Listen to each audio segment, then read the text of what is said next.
pernah lah buat live and being so open. But actually macam best juga sembang macam ni. Sebab jarang, bukan jarang, tak pernah lah buat live and being so open. But I think it's good also. I rasa macam sebab mungkin bukan jenis yang meluah perasaan. I bukan jenis yang bercerita masalah ke orang lain. Kecuali kalau macam kita sembang dengan kawan kan. Kita sembang dengan kawan kita just like update stories. It's just like update stories lah. But certain people, kita ada orang kata apa, limit untuk bercerita.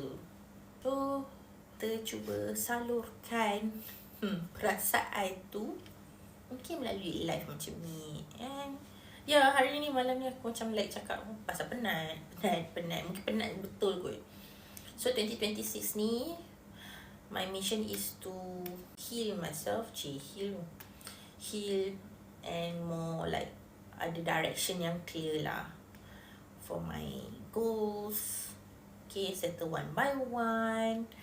Tak nak pendam perasaan yang tak okey terlalu lama. Kalau penat, cepat-cepat orang kata apa, cuba cari solution lah.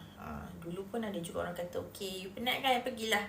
Memang sampai dapat advice this one person cakap, you pergi mana-mana, book hotel for 2 to 3 days.